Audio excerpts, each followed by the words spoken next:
এটা আমার খাসির মাংস। এটা চাপ বানিয়েছি। চাপটা আমি বাড়িতেই বানিয়েছি শিলনোড়ার সাহায্যে। আমি ভালো করে কুটা বাছা করে ধুয়ে নিয়েছি। এখানে আমি টক দই দিয়ে দিলাম 1 চামচ। এইটা বন্ধুরা আমার আদা রসুন ধনে জিরে গোলমরিচের পেস্ট আমি 3 চামচ দিয়ে দিলাম।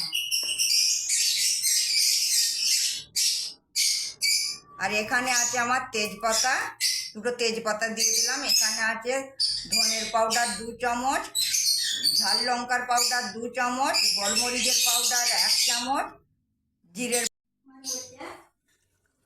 গ্যাসটা অন করে একটা কড়াই বসিয়ে দিয়েছি। কড়াইটা গরম হয়ে গিয়েছে। এখানে তেল দিয়ে দিয়েছি। আপনাদের হাতের কাছে যেই তেল থাকবে সেই তেলই দিবেন। আমি দিয়েছি সরষের তেল। তেলটা আমার গরম হয়ে গিয়েছে। এখানে আছে আমার লঙ্কা পেঁয়াজটা আমি লাল করে নেব।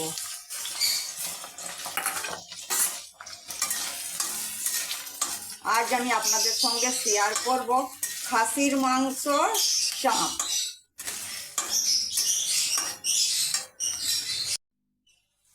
লঙ্কা পেঁয়াজটা আমার লাল হয়ে গিয়েছে। এখানে আমি খাসির মাংসটা মশলা মাখিয়ে 10 মিনিটের জন্য ঢেকে রেখেছিলাম।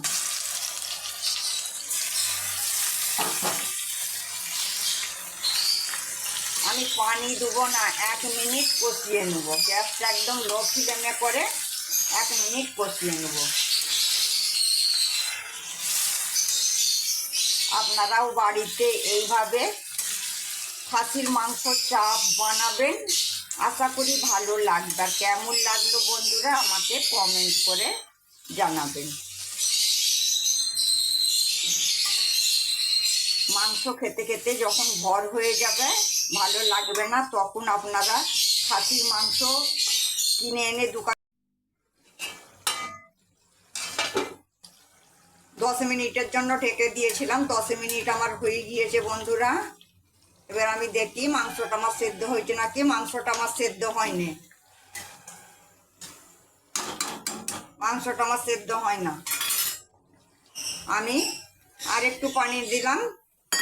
আরো 10 মিনিটের জন্য ঢেকে দিলাম। মাঝে মধ্যে একবার করে নেড়ে দেবো।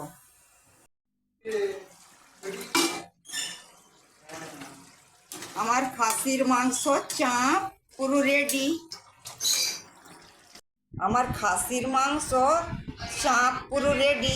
আমার ভিডিওটা ভালো লাগলে প্লিজ বন্ধুরা আমার লাইক কমেন্ট শেয়ার করে দিবেন। আর আমার চ্যানেলটা সাবস্ক্রাইব করে দিবেন।